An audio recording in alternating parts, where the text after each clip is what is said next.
Hello and welcome back. I'm here with another good friend of mine today, Ludvig. Ludvig, if you don't mind introducing yourself and letting us know where you're from, where you're coaching at, and we'll kind of crack on with it. Yeah, my name is Ludvig Rhodin. I'm originally from a super small town in Sweden called Höganäs, but yeah, 20 minutes north out of Helsingborg. Right now, I'm still in San Antonio. I was the volunteer assistant coach and head goalkeeper coach at University of Incarnate Word in San Antonio here. Last year, we were playing the WAC. Unfortunately, head coach and the staff didn't get a renewed contract since Chris Fiddler, he was an interim head coach. So now I've accepted a graduate assistant position at Western Illinois University in Macomb, Illinois. Okay, So that's nice, where I am right now. Yeah, nice. So, in a little bit of a transition then at the moment. exactly. Okay, I think the best place to start, where we usually start with everyone, is obviously you're not from here, so you're from Sweden. Played in the US in college. How did Yeah. that process kind of work for you? And um, was it pretty simple coming over from Sweden? I know a lot of boys are coming over from the Scandinavian countries now. Um, Yeah, it was interesting. It was kind of easy. I'm not gonna lie. Had good connections with a lot of people. I played in Helsingborg's academy, so gotten to know a lot of players over the years, and had a good friend of mine that played for Kentucky, Hampus Agerström, and he just got me in contact with his agent basically, which is Emil Kumlin.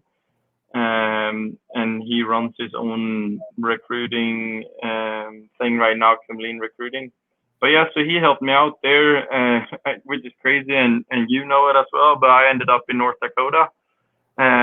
Like you mentioned a couple of times, we international has no clue what we go into. But yeah, ended up there for 2.5 years and decided that maybe a little bit too late, but don't really regret any decisions I've made in my life. So now I ended up just saying that that was it for that period, and I wanted to play a little bit more competitive soccer and challenge for wins and titles, etc. So signed my release papers, etc. Ended up at one of our biggest rivals, Montana State University Billings, with Coach Balog there, and finished my 1.5 year last year. And then last May, that's when I graduated. So yeah, it was kind of easy to leave. Actually, I just decided that very fast, I want to say, and just yeah, tired of tired of Sweden, home, and everything around there, and it needed a good education, and I knew that I could get it here.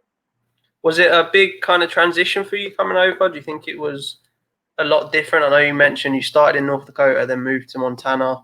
Mm. Was the soccer, I guess, that you played at both them places a lot different than what it was in Sweden?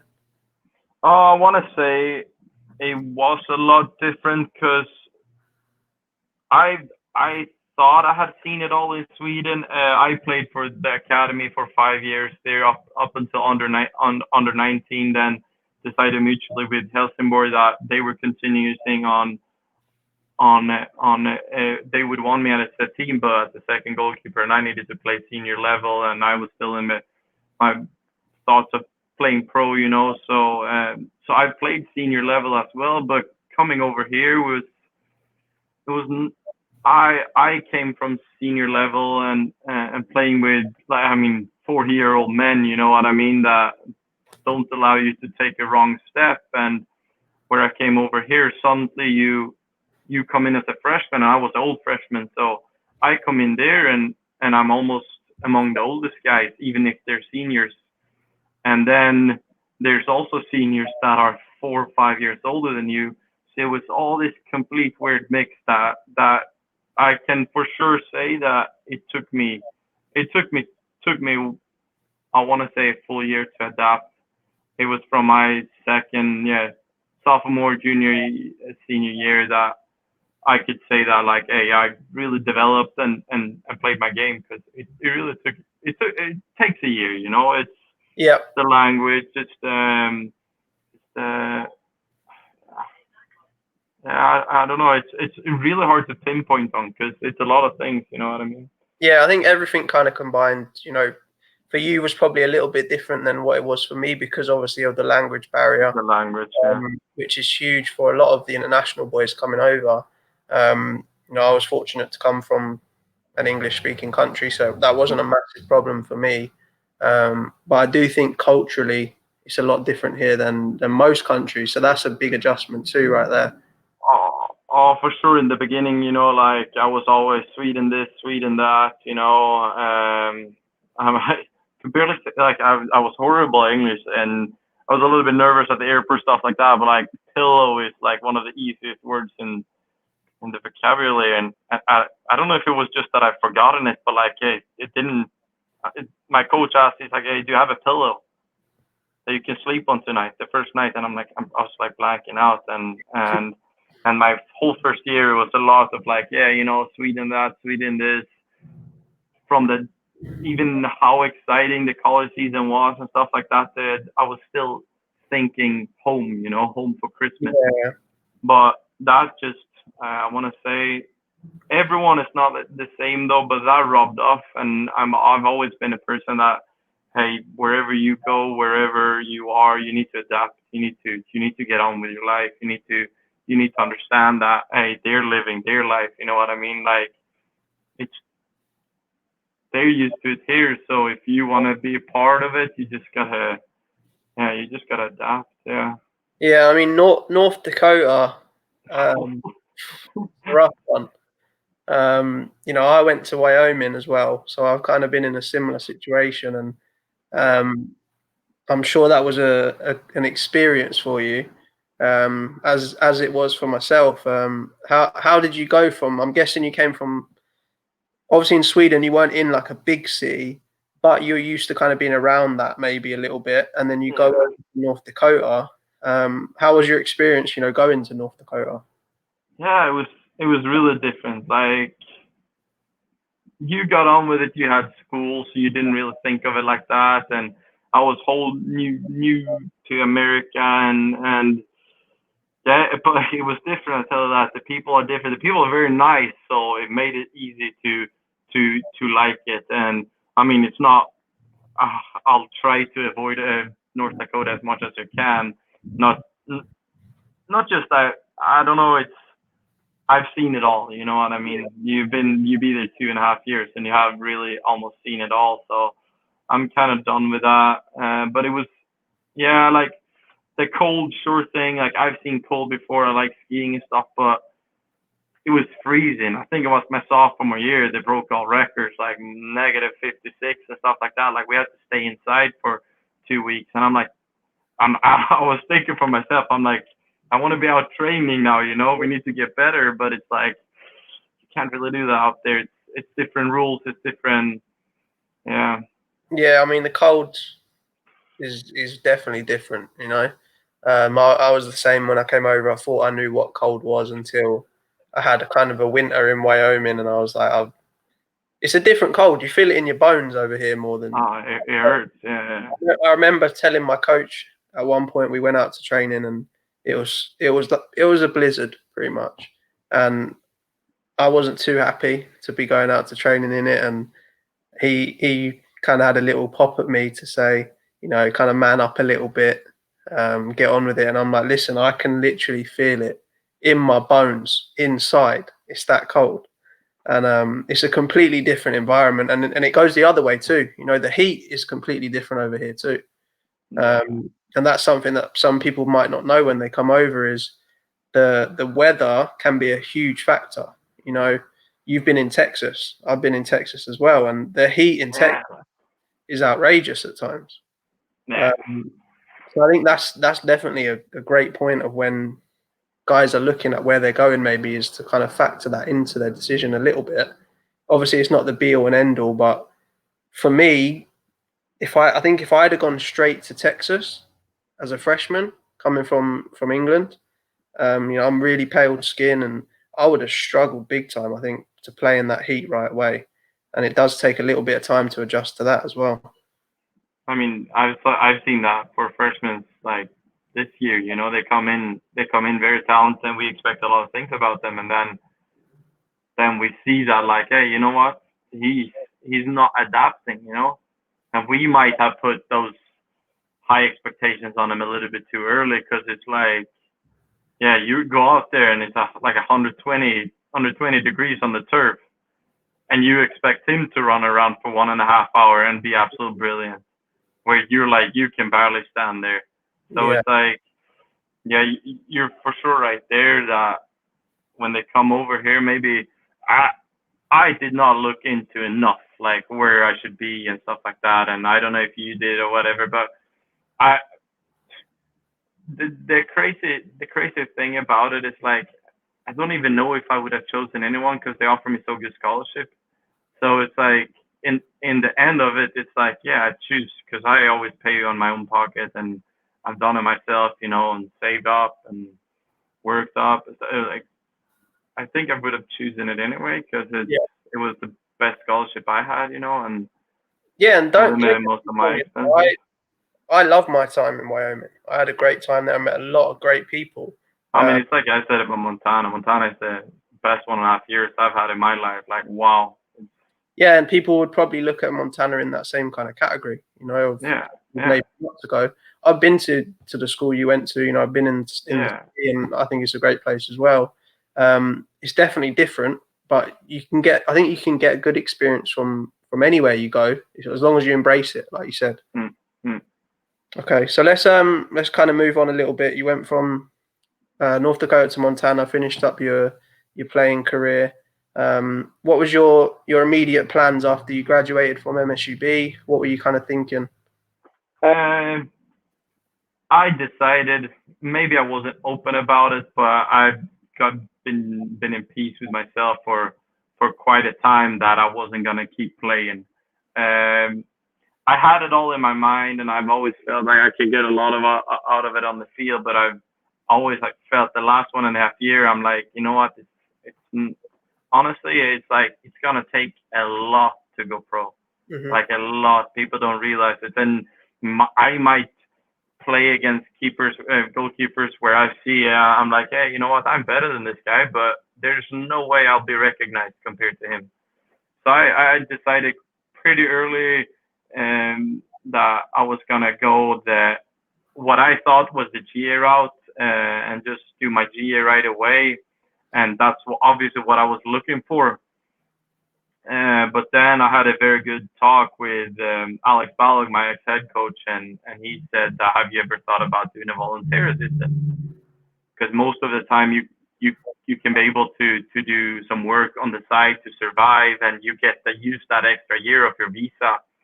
Um, so halfway through, only searching for graduate assistant positions, and it was both men's and women's side. I talked to a lot of people, but there wasn't any really concrete like that. I saw that, you know what, this is what I go on.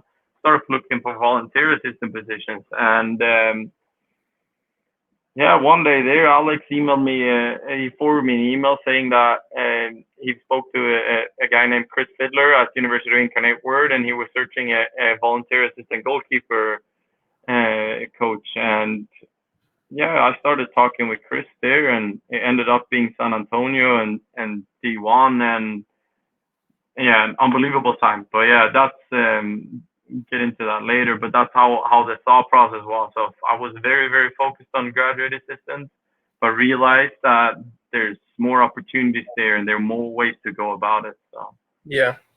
So your first kind of life in coaching, I guess, was at Incarnate Word, with yeah. Chris on there.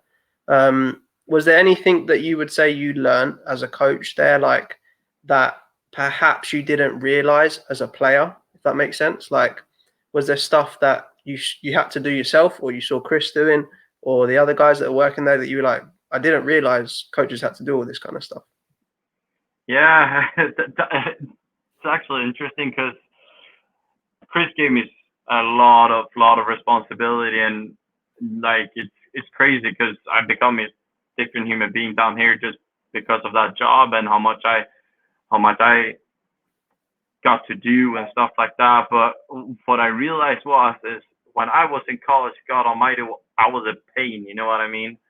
to the coaches. Like, hey, I didn't want to do this. Like, hey, you know what I mean? Like, oh, we had some self-reflecting papers, and I remember just postponing it until like the coach basically had, like, the graduate assistant there. He basically had to like, hey, come on, just do it. You know what I mean? And I was a senior then, so even this year, like, obviously as a volunteer assistant coach, you get to deal with a lot of things that the head coach doesn't want to do, and you get to deal with study hall and study hall hours, and you realize that there's a lot more behind the scene than the players see. The players think that they're selfish, you know what I mean? Like, hey, you know what? I only need to pass my classes and play. But like, they don't realize that how much time and effort you as a coach puts in there, and them not giving anything back. You know what I mean? They might go out there. We had a terrible year, and that's, I'm not blaming players or and stuff like that. Absolutely, we're all in it together. But you see, even if you lose or win, the players almost expect more. And I remember it myself, because I'm like, start thinking back. I'm like, this is how it was in where I played in all of my colleges. It's almost where I've seen it everywhere. Because there's players, they say, even me the first year or second year I came here, and I said, hey, I'm paying for this. You know what I mean? I'm still paying a little bit, or I'm not home. You know what I mean? I'm sacrificing stuff, but like, you don't realize how much the coaches do. You know? Yeah. How much work we put in, hours and hours and hours. You know, like sleepless nights. You know, up looking at videos of the other team. You know, we play Friday night. Yeah, we're up all night. Then it's not that we hit the bed straight after. You know, we got video to do off that game, and then the day after, you're up earliest because you got to do maybe laundry. You know what I mean? Yeah, I think that was the main thing for me going into coaching, that really switched a button for me was I think I was a pain too. You know, now I look back at it, I'm like, I would have hated to coach me, because I used to remember I was pretty demanding, I would say, of my coaches. And at the time, like, now I'm a coach and I've dealt with players that are similar. Sometimes you just like, gee, like, give me a break. Like, I need 5 minutes. You know what I mean? And it's something that definitely I didn't understand until I moved over into coaching. And it's something that I've learned pretty quickly, especially working at the JUCO level, because you know, JUCO is a crazy place. A lot of the time, the boys that are at JUCO are there for a reason, and maybe they need a little bit of extra help.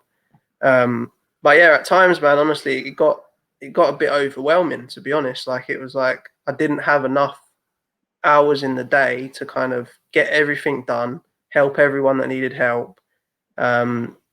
And yeah, I think it's definitely a lot more than players kind of realize in that aspect. No, yeah, it's different. It's very different, but challenging and fun in a way as well, because you got to try to balance your hours, and you got to try to, you know, you can't just tell a kid that like, hey, just you know, just leave or whatever. You know, you just can't. Like, you got to try to help them, because then if you think of their side, like, some of them freshman internationals, you know, or even freshman Americans that have moved far away, their safety is home, you know, and you're their safety now. So it's like, even if you don't want to deal with it, like, sometimes it just, you got to go through it, you know, and like, and help them out, because you realize that the guy might not click with the team. So like, when he's coming at you and asking questions, and like, the man thinks of you, that might be his thing of like, hey, reaching out to you. So it's like, you got to balance it, and it's really interesting. It's really interesting. Yeah. So now obviously you're done with Incarnate Word. You're moving on to a new school. Where are you heading again? So Western Illinois University. Okay. In a small town south of Chicago, 3 hours south of Chicago. It's called Macomb. Okay, and you're going to do your master's degree there as well, right? Yes, so I'll become a GA there. We play in the Summit, so with Oral Roberts and Kansas now as well, and yeah. So and my boys at Oral Roberts then. Yeah, Denver, Omaha. No, I'm super excited. I'm Yeah. ready to get going over there. Obviously, we haven't worked at a college now for 5 6 months, and I mean over the year I've been coaching kids as well. So I kept myself busy, but I'm ready to get going again and work in college. Are you predominantly going to be working with goalkeepers there? Like, what's your intended role, if that makes sense? So he's actually right now. He says it's the last 2 years. I think he'll only have a GA, but I'm actually the only assistant there. Okay. So I'll have a very good. It's a super good economically and well taken care of graduate assistant position. But yeah, my main job is obviously the goalkeepers. But like I had a talk with a coach, and he's like, you realize that you're gonna become a full-time assistant here, and for me, it's been an interesting year because I've thought about it a lot. Goalkeeping comes so naturally, and you've done it for so many years, and you can always learn and take things from other things. And those trainings are the ones I like, but it's not really what I want to like focus on, because in that way you become so small. You become like, hey, I can only hire you as a goalkeeper coach, Yeah. where it's where I want to be. I want to be an assistant, and then you need to realize that, hey, this guy is an assistant coach, that he can take the goalkeepers because he was a goalkeeper from the beginning. So that's where I kind of want to go into, and it's a perfect role for that. And yeah, that's why I'm really excited to get going. It's a super small town, and I can focus on finishing up school there, my master, and coaching for 2 years, which is, I mean, yeah, that's what I want to do. Yeah. I think we've spoken previously about a lot of different stuff in the kind of coaching world, and one thing that always kind of comes up whenever we talk is kind of the mentor kind of system a little bit. So you've obviously gone and worked with Chris, and then now you're going to go and work with the new fella at your new school. Do you think that's important for an assistant coach to make sure they're with kind of the right person? And do you think that helps you to kind of grow a little bit? I think it's super important. Yeah, it's interesting because Tyler mentioned it in the episode before here that he was fortunate to be able to choose how what coach he would want to work with, and to choose the coach to challenge yourself. Where I'm in a position where I had to take a graduate assistant position. I had to, otherwise I couldn't stay here. Last year I had to make sure that I found myself a place that actually I was only thinking about was financially, that I can be able to survive for a year and do it. And now I was super fortunate to because to coach with Chris, because Chris was the goalkeeper from the beginning as well, and he see my route, and he let me run practices. I mean, it's not a lot of people and not a lot of volunteer coaches either that gets to run practices at a D1 school your first year, and I had full whatever I wanted to do with the goalkeepers, and I couldn't travel as much, which I wish I could have, but I had to work as well and survive. But I think it's super important. I think I mentioned it for you before, like Ross going with you or Quinny going with you. It's Imagine if they would have ended up somewhere else where they don't have that coach. They don't have that coach that gives them responsibility. That says, hey, don't be afraid of doing wrong. You know what I mean? Go out there and run the practice. Like, it'll take you a while to understand what you need to do, but I think it's super important. And I feel it's going to be a great click over there at Western and so on. But as a young coach, I mean, like, it's like fingers crossed. And if you can land at a place with a coach that can give you responsibility and that trusts you in the same way, not give you responsibility and say, hey, nah, like, I'll take over. It's massive, like massive. Yeah. I think it's definitely something that's kind of underrated, because I see and I know a lot of coaches, especially assistant coaches, that maybe don't get to do as much stuff as I think they should, and then they end up getting head coaching jobs, and they don't know what to do because they haven't had the experience of the couple years learning. So that's something that, you know, I've tried to do with my assistants, is let them learn as much as possible, because that's kind of how I would have wanted it. You know, I was fortunate at Wayland that when I went to Wayland, with Christian and Miguel and John, um, I was pretty much able to do what I wanted. You know, they told me, look, you're in charge of recruiting, bring whoever you want. It's all on you, whatever you want to do. And I had to kind of learn on my feet the recruiting side of things, you know, how to approach players, how to sign players, which is the right fit. And that was great for me, because I think that's one of my strengths now, because I didn't really have a choice. It was like thrown at me, like, this is you, go and do it. You know, and I was able to coach a little bit too. And I think having that experience as a young coach is definitely going to help guys as they kind of progress through the ranks. I was just gonna say, I think it's a little bit like person to person. Obviously, we're all differently control freaks or whatever, etc. But if I'm thinking, like, say, in your situation, I don't know if I would be able to like look myself in the mirror and sit there and say, like, hey, I've had 2, 3 like graduate assistant coaches or volunteer coaches like pass by me, and they're not even mentioning my name out there. You know what I mean? In a way of like, hey, he really helped me, or I don't feel like, hey, you know, I gave them responsibility. I don't even know if I could sit there after that, because it's just how I am as well. And I mean, I think that's how you think as well, and you probably thought that before Wayland as well, because I gotten to know you well enough now. So, but it's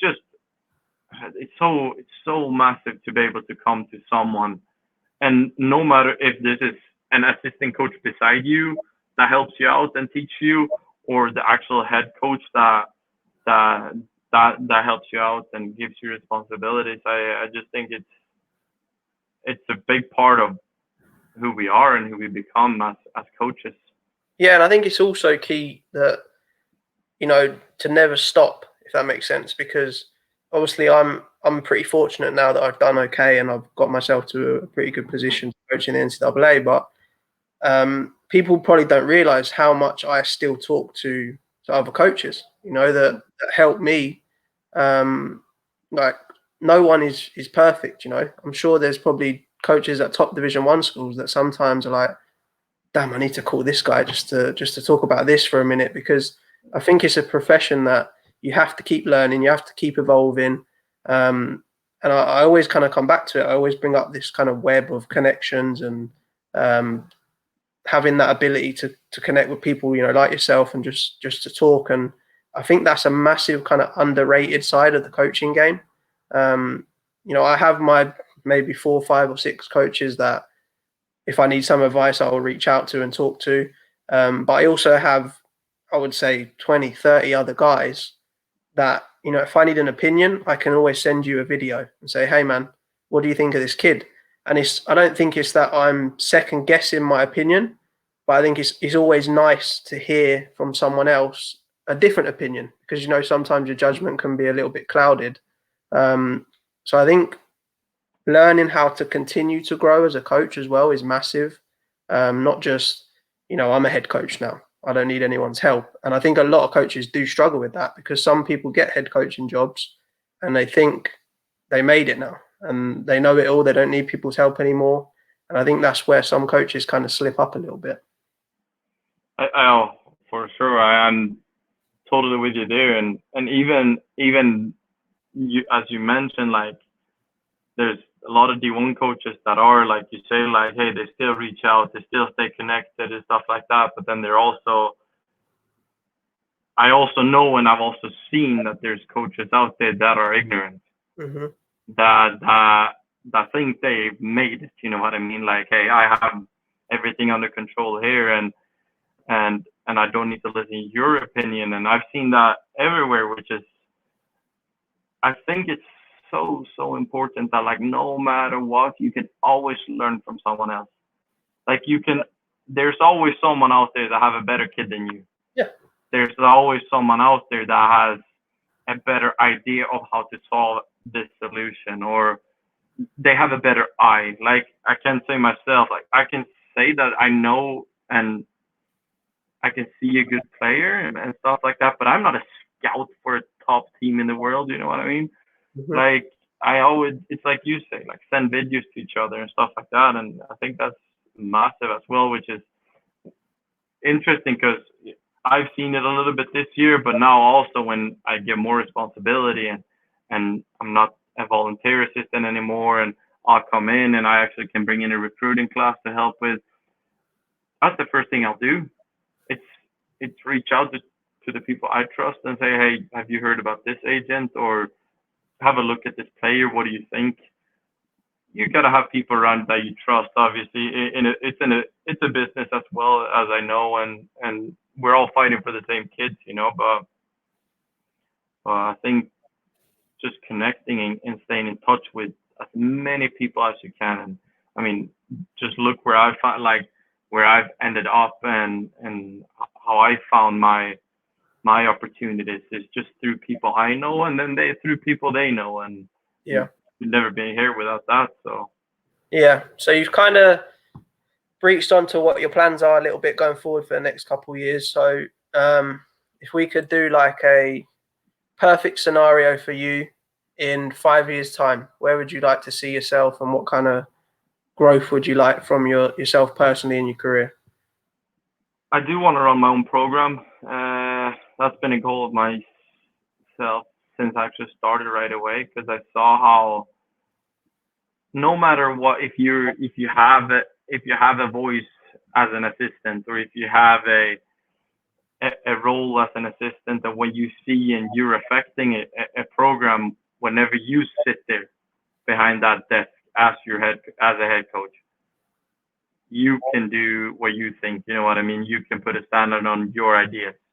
Yep. And that's where I saw it this year. I'm like it's intriguing and challenging, because that's where you want to be. You want to be challenged. You don't want to sit and be comfortable. You know what I mean? You you might not be move on. You know what I mean? It might not be keep moving. It might be just by year get an Yeah. extra win per year.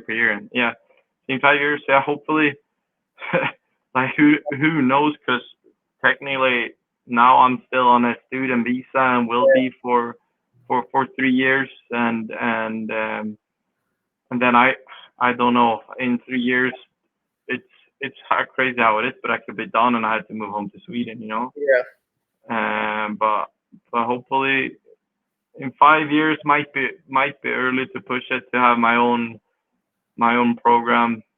I hopefully in 5 years, yeah, I want to run my program no matter what. But in 5 years, I might see myself as a good assistant position somewhere. It doesn't necessarily need to be at a massive school or a D1 program. It could be a D2. It could be an NAIA.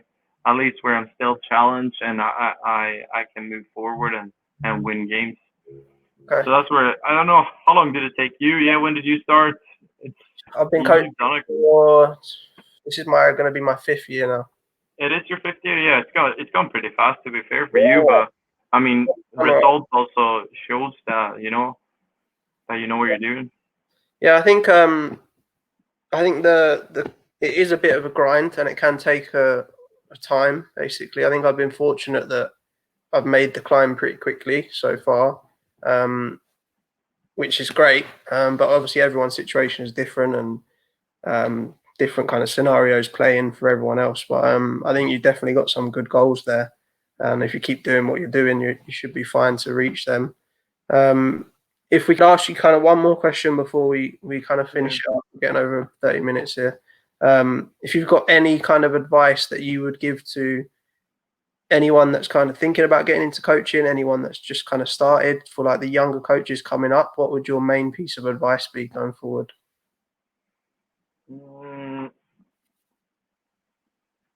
I think one of the biggest advice is even if you are stubborn and even if you want something and have ideas, those ideas might not be at the right time and at the right place where you are. They could be perfect for the program, absolutely, or they could be perfect for where you go to. But but be open-minded.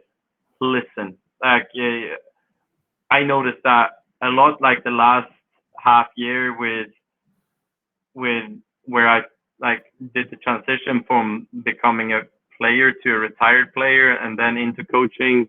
That I noticed that like, hey, really like, because you know how it is as well when you're a player or even as a person. Sometimes you actually don't think of what people tell you as an advice. They give you an advice and you go, yep. But really take in those advices that you get, and even from the coaches here, it's like there's some small pieces that you can connect and see in the end of like, I needed like I have them written down like a couple of things that like it might sound ridiculous, you know what I mean? But I have a couple of pieces like from Chris this year and from Steven. I mean, he's been a professional player in MLS and he got drafted and stuff. A couple of things he said that like, yeah, it was his first year as a coach as well, and but just small things he said, like, hey, look at the player's perspective there. Like, yeah, I've been playing professional, but like even he learned and he said some good things. And I mean, you and me, we talk a lot, and yeah, I think that would be it. Like, there's so many opportunities, and I think that if you are what to say, but motivated and really want to do this, there's a position for a lot of people out there. Yeah. And I've seen players and that transition over to coaching that I'm like, hey, this guy, I don't think he's the right fit as a coach, but because I thought I was judging him as a player. Yeah. But then he comes in and he suits perfectly well. And these are coaches that I still talk today that I'm like, hey, some of his stuff, I'm like, I want that, you know what I mean? I want that like people person way or small things, Yeah. I definitely think that's something. I mean, you've seen it yourself, like even at JUCO, and then you went to NAIA, and then you did your own thing well. But like you've had a lot of people around you, right? And going in and out. And I mean, I think that even you probably took something with you from every person you've had beside you and above you and under you. And that's where I think that it shows on people that are moving upwards and forward. Yeah. That they're willing to listen to even guys that like doesn't matter, you know what I mean? Like I'm a no one. I've only been coaching 1 year, but like I can see Chris sometimes like, hey, that's a really good point, and I mean it just shows that he's also in that mindset of like, hey, you know what? Yeah, you guys are young, still. You haven't been around too long, you know what I mean? Yeah, I think that's a massive one, learning from everyone and anyone, really. Just kind of being a bit of a sponge and taking in as much as you can, because the more you know, the more you can give out. And you can learn from everyone. You might learn from like I've learned stuff from coaches that don't even coach football or soccer, whatever you want to call it. They might be a softball coach or a baseball coach, and I've seen them do something, and I'm like, wait a minute, I could incorporate that into what I do, and I think it could help us. So I think just being open to learn is massive. So I think that's a great point for anyone that's watching and looking for a tip there. But yeah, I think it's been a good chat here, and I think I appreciate you coming on. Yeah, thanks so much for having me, and we'll carry on talking anyway as we do normally. Yeah, right. But yeah, no, it was good. I appreciate you having me on, and I mean, I like the platform, and I think that for whoever it is, as I said, like I'm a no one, and there's young coaches and coaches been around and stuff. I mean, I think just hearing everyone's opinion in a way and getting to see their point of view and where they are in their life and what struggles they are. I mean, I might not be coaching 4 years, you know what I mean? Mm-hmm. And then in 4 years I could be where I want to be, you never know. And that's why I'm like, yeah, it's so interesting to like say bring it up again, but like Tyler, like obviously he was trying to become a professional, and then he's just realized that like nah, you know, it's like it comes up a younger guy, and I have to do something else, you know. So we're all at different places in our own era, and I think yeah, it's, as I said to you right when you texted me about this as well, I'm like I think it's a super good idea because I think we all have something to give each other, you know. Yeah, perfect. Well, I appreciate it, and we'll chat Thanks, soon. Daniel. And, if anyone's got any questions, they can reach out to Ludvig, and I'm sure he'll be happy to answer them for you. Absolutely, yeah. All right, I appreciate it, All right, Ludvig. appreciate it. Thanks, man.